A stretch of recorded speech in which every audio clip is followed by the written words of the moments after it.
Hello बच्चों, welcome to SR classes. तो अभी के इस वीडियो में हम लोग लघुतरीय प्रश्न देखने वाले हैं class 10th chemistry chapter number 3 यानी कि धातु और अधातु से, है ना बच्चों।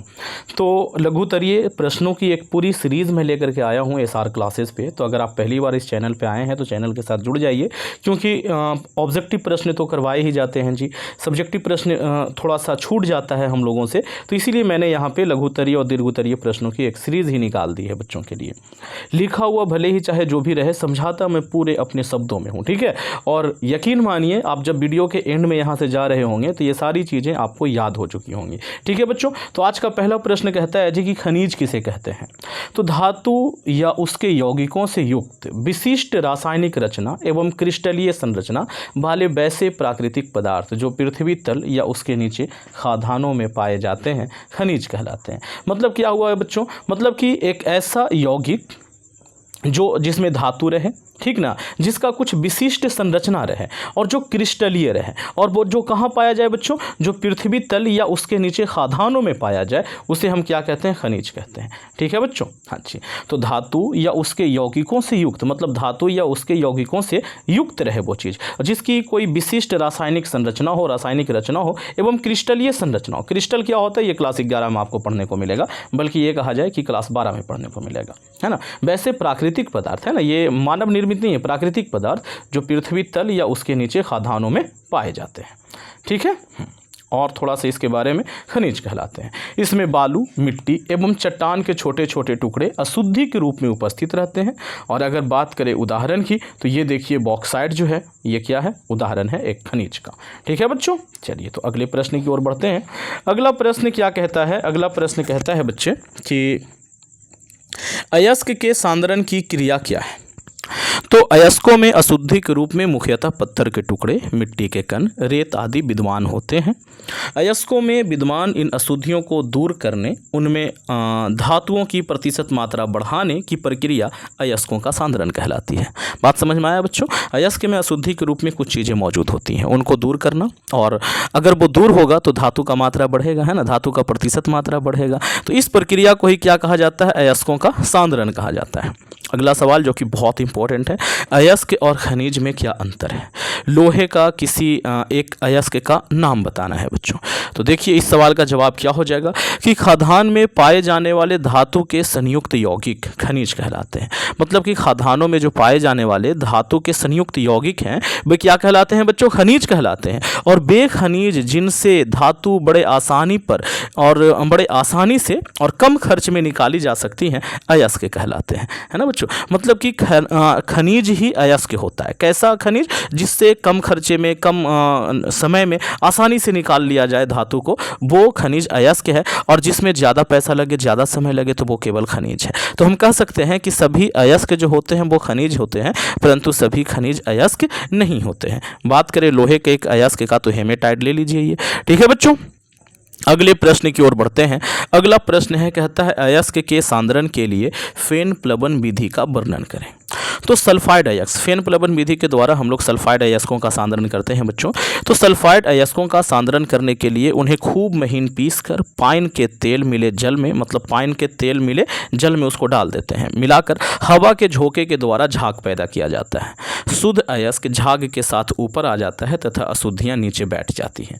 यह विधि फेन प्लवन विधि कहलाती है। कितना आसान शब्दों में इसे यहाँ पे लिखा गया है बच्चों, ठीक है। अगले प्रश्न की ओर बढ़ते हैं। अगला प्रश्न है कि भर्जन अथवा जारन की क्रिया क्या है। भर्जन या जारन, जिसे हम रोस्टिंग कहते हैं, क्या है बच्चों। तो सांद्रित अयस्क को अकेले या किसी अन्य पदार्थ के साथ मिश्रित कर वायु की नियंत्रित मात्रा की उपस्थिति में, है ना, सांद्रित अयस्क को अकेले या किसी अन्य पदार्थ के साथ मिला करके वायु रहे, है ना, वायु की नियंत्रित मात्रा की उपस्थिति में बिना द्रवित किए, हम इतना गर्म करेंगे कि वो पिघले नहीं, बिना द्रवित किए गर्म करने की क्रिया भर्जन या तो जारन कहलाती है। यह क्रिया मुख्यतः सल्फाइड अयस्कों के साथ की जाती है। ये ऑब्जेक्टिव का प्रश्न बनता है कि किसके साथ होता है भर्जन या जारन, तो सल्फाइड अयस्कों के साथ की जाती है। ठीक, क्यों की जाती है, क्योंकि इसमें पहले से ऑक्सीजन नहीं होता और हमें इसको ऑक्साइड में बदलना होता है। तो ऑक्सीजन मिला करके हम इसको क्या करते हैं, गर्म करते हैं, ठीक है बच्चों। अच्छा, इसमें होता क्या है, तो अयस्क के आंशिक रूप से या तो पूर्ण रूप से, है ना, मतलब कि अयस्क की थोड़ा सा मतलब कुछ या तो पूरा का पूरा ही ऑक्साइड में उपचयित हो जाते हैं, यानी कि ऑक्सीकृत हो जाते हैं, यानी कि ऑक्साइड में बदल जाते हैं। गंधक एवं आर्सेनिक की अशुद्धियां अपचयित होकर ऑक्साइड के रूप में बाहर निकल जाती हैं। गंधक या आर्सेनिक जो है उनकी अशुद्धियां उपचयित होकर, अपचयित नहीं बल्कि उपचयित यानी कि ऑक्सीकृत होकर के ऑक्सीजन के साथ जुड़ करके क्या होती हैं जी, बाहर निकल जाती हैं। चलिए अगला सवाल है कि निस्तापन और जारन में क्या अंतर है। तो निस्तापन एवं जारन दोनों में सांद्रित अयस्क से ऑक्साइड प्राप्त होता है, ये तो हम सब जानते हैं। दोनों ही ऑक्साइड में बदलने का एक तरीका है, फिर भी इनमें मुख्य अंतर निम्नलिखित है। थोड़ा सा अंतर होता है, तो जारन का तापमान निस्तापन के तापमान से थोड़ा सा ज़्यादा होता है। निस्तापन में अयस्क को अकेले गर्म करते हैं, जबकि जारन में अयस्क को अकेले या किसी अन्य पदार्थ के साथ मिलाकर गर्म करते हैं। ठीक है, निस्तापन में वायु की उपस्थिति अनिवार्य नहीं है, जबकि जारन में अनिवार्य है। निस्तापन में वायु नहीं भी रहे तो चलेगा और जारन में अनिवार्य है। जारन में रासायनिक परिवर्तन होता है, जबकि निस्तापन में केवल पदार्थ के केवल भौतिक संरचना में परिवर्तन आता है। तो बच्चों जब भी अंतर वाला सवाल आए ना, तो आप पेज को इस तरीके से दो हिस्से में बांट करके एक तरफ जारन और एक तरफ निस्तापन लिख करके भी करोगे, वो ज़्यादा बेहतर तरीका होगा। ठीक है बच्चों, चलिए अगला प्रश्न है कि आयनिक यौगिक किसे कहते हैं। आयनिक यौगिक का एक उदाहरण दें। तो धन और ऋण आवेश युक्त आयनों से बने यौगिक को आयनिक यौगिक कहते हैं। ठीक है, मतलब कि धन आवेश और ऋण आवेश से युक्त आयनों से जो यौगिक का निर्माण होता है उसे हम क्या कहते हैं, आयनिक यौगिक कहते हैं। इतना डेफिनेशन काफ़ी है। थोड़ा और बड़ा करते हैं इसे। ये प्रबल विद्युत धनात्मक धातु के परमाणु से प्रबल विद्युत ऋणात्मक अधातु के परमाणु पर इलेक्ट्रॉन के पूर्ण स्थानांतरण से निर्मित आयनों से बने होते हैं।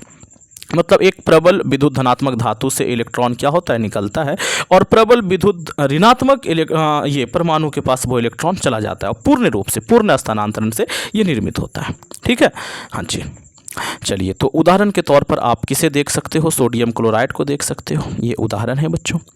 अगले सवाल की ओर बढ़ते हैं। अगला सवाल कहता है कि अभिक्रियाशील श्रेणी के मध्य में स्थित तत्वों का निष्कर्षण उनके ऑक्साइड से किस प्रकार करते हैं। मतलब कि अभिक्रियाशील श्रेणी के मध्य में जो तत्व है ना, उसको उनके ऑक्साइड से कैसे बाहर निकालते हैं।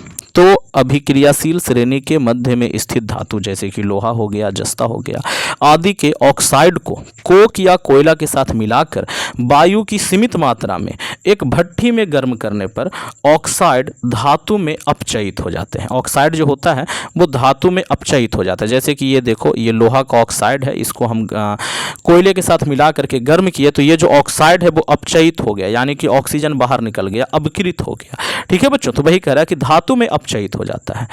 इसमें कार्बन मोनोऑक्साइड गैस बनता है, जो कि देखो यहाँ बन रहा है बच्चों। ठीक ना, यहाँ देखिए कार्बन मोनोऑक्साइड गैस क्या हो रहा है, बन रहा है। ठीक, जो धातु ऑक्साइड को धातु में अपचयित कर देती है। ये धातु का ऑक्साइड था ना, ये धातु का ऑक्साइड था, उसको किस में अपचयित कर दिया, धातु में अपचयित कर देती है। इस प्रक्रिया को प्रगलन कहते हैं। याद रखना है, इस प्रक्रिया को क्या कहते हैं बच्चों, प्रगलन कहते हैं। ठीक है। अगला सवाल है बच्चे आप लोगों के सामने कि किन्हीं दो भौतिक गुणों के आधार पर धातुओं एवं अधातुओं के बीच अंतर स्पष्ट करें। तो धातु उष्मा एवं विद्युत का सुचालक होती है, जबकि अधातुएं उष्मा एवं विद्युत का कुचालक होती हैं। धातुएं तन्य एवं आघात वर्धनीय होती हैं, जबकि अधातुएं भंगुर होती हैं। दो अंतर हमने बता दिया। अगला सवाल, तांबे के मलिन बर्तनों को नींबू या इमली के रस से क्यों साफ करते हैं। मतलब तांबा का बना हुआ जो बर्तन है उसको हम नींबू से या इमली के रस से क्यों साफ करते हैं। तो बच्चों तांबे के बर्तन को आर्द्र वायु में, यानी कि वैसा वायु जिसमें थोड़ा सा नमी रहे, के संपर्क में छोड़ देने पर उसकी बाहरी सतह पर हल्के हरे नीले रंग की क्षारकीय कॉपर कार्बोनेट, मतलब ये कैसा रंग होता है ये भी पूछा जाता है ना, तो हरे नीले रंग की क्षारीय कॉपर कार्बोनेट की एक परत बैठ जाती है। तांबे के बर्तन के ये लवण क्षारीय होते हैं। ये कैसे होते हैं बच्चे, क्षारीय होते हैं ना। अतः अम्ल युक्त नींबू या इमली का रस इन्हें घुला लेता है। तो हम अम्ल से इसे साफ करेंगे तो ये साफ हो जाएगा, और अंदर का शुद्ध तांबा इन्हें चमकीला बना देता है ना बच्चों। अंदर से शुद्ध तांबा निकलता है जब ये वहाँ से हट जाते हैं तो। अगला सवाल है कि सोडियम, पोटेशियम और लिथियम को तेल के अंदर संग्रहित क्यों किया जाता है? तो सोडियम, पोटेशियम और लिथियम अत्यंत अभिक्रियाशील धातु हैं। ये नम वायु में उपचयित होकर अपनी चमक खो देते हैं। इनकी सतह पर धातु ऑक्साइड का आवरण बनता है, जो नमी सोखकर हाइड्रोक्साइड में और कार्बन डाइऑक्साइड सोखकर कार्बोनेट में परिवर्तित हो जाता है। इस प्रकार ये नष्ट हो सकते हैं, साथ ही ये वायु में आग भी पकड़ सकते हैं। इन्हीं कारण इन्हें तेल में डुबो कर रखा जाता है। कहने का मतलब ये है बच्चों कि मान लो कि ये सोडियम है, ठीक ना, ये सोडियम है, तो ये ऑक्सीजन से अभिक्रिया करके क्या हो जाएगा, ऑक्साइड में बदल जाएगा। कार्बन डाइऑक्साइड भी है हवा में, तो उससे अभिक्रिया करके कार्बोनेट में बदल जाएगा। सोडियम कार्बोनेट बना लेगा, सोडियम ऑक्साइड बना लेगा, और साथ ही ये आग भी पकड़ लेगा, और आग पकड़ करके क्या हो जाएगा, ख़त्म हो जाएगा। तो इसीलिए हम इन्हें क्या करते हैं बच्चों, ना तो इसको कार्बन डाइऑक्साइड के संपर्क में आने देते हैं, ना ही इसे हम ऑक्सीजन के संपर्क में आने देते हैं। हम इसे केरोसिन में डुबो कर रखते हैं, ठीक है। अगला सवाल है बच्चों कि अत्यंत अभिक्रियाशील धातु होने के बावजूद एल्युमिनियम का उपयोग खाना बनाने वाले बर्तन के निर्माण में किया जाता है, क्यों? बताइए, एल्युमिनियम तो बहुत ज़्यादा क्रियाशील है, फिर भी हम उसमें खाना बनाते हैं, क्यों भाई? तो एल्युमिनियम वायु से उपचयित होकर, एल्युमिनियम जो है वो ऑक्सीजन से अभिक्रिया करके अपनी सतह पर ऑक्साइड की एक परत बना लेता है। अपनी जो ऊपरी सतह है ना, उस पर ऑक्साइड की एक परत बना लेता है, और यह परत एल्युमिनियम को आगे अभिक्रिया करने से रोक देती है। और यही वो परत है जो आगे एल्युमिनियम को अभिक्रिया करने नहीं देती, मतलब नीचे वाला जो एल्युमिनियम है ना उसको बचा देती है, अर्थात इसे संक्षारण से बचाती है। मतलब बताओ, जो नुकसान पहुंचाने वाला चीज़ था वही क्या कर रहा है, फायदा पहुंचा रहा है। एनोडीकरण द्वारा ऑक्साइड की परत को मोटा करके, मतलब अगर हम एनोडीकरण कर करके वो जो एल्युमिनियम ऑक्साइड की परत है ना उसे अगर हम थोड़ा और मोटा कर दें जानबूझ करके, तो इसे संक्षारण से अधिक सुरक्षित एवं मजबूत बनाया जा सकता है। अतः एल्युमिनियम से बने बर्तन के प्रयोग में कोई कठिनाई नहीं होती है बच्चों। अगला सवाल जो कि बहुत इंपॉर्टेंट है बच्चों, सोना, चांदी और प्लेटिनम के आभूषण बनाए जाते हैं, कारण बताएं।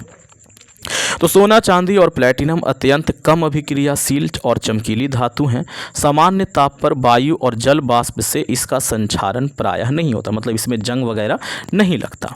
अतः ये अपनी चमक बनाए रखते हैं, और इसीलिए आभूषण बनाने के लिए ये एक उपयुक्त धातु है, ठीक है बच्चों।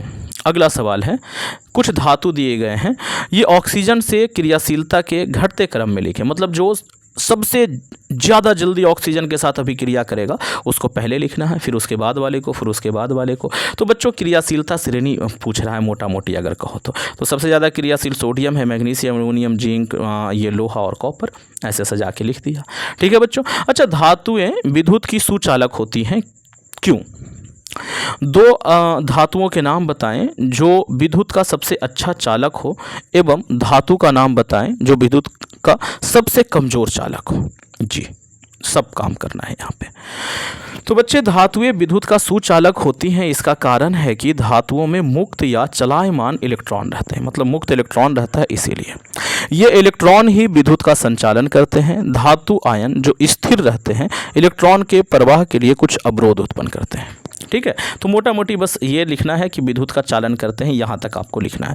मुक्त इलेक्ट्रॉन रहते हैं जो ये इलेक्ट्रॉन ही विद्युत का संचालन करते हैं। विद्युत का सबसे अच्छा चालक है चांदी और तांबा, या तो चांदी और सोना लिख देना, ठीक है। और विद्युत का सबसे कमजोर चालक जो है वो कौन है बच्चों? पारा है। तो ये धातु लेकिन सबसे कमजोर है। तो आज के लिए वीडियो को हम यहीं पे रोकते हैं बच्चों। कैसा लगा ये वीडियो कमेंट करके अवश्य बताएं। मैंने बिल्कुल एकदम आसान शब्दों में बताने की कोशिश की है। अगर आपको अच्छा लगा है ये वीडियो तो वीडियो को लाइक करें। चैनल पे पहली बार हैं, चैनल को सब्सक्राइब करके घंटी का बटन दबा लें। और अगर आप अपनी तैयारी को बहुत अच्छा करना चाहते हैं जी, तो आप चैनल के साथ ज़रूर जुड़ें, ठीक है बच्चों, क्योंकि बोर्ड की तैयारी के लिए ये एक बेहतरीन ऑप्शन है SR क्लासेस, ठीक है। चलिए, तो मिलते हैं नेक्स्ट वीडियो में। ओके बच्चों, thank you, thanks for watching. बने रहे SR क्लास के साथ।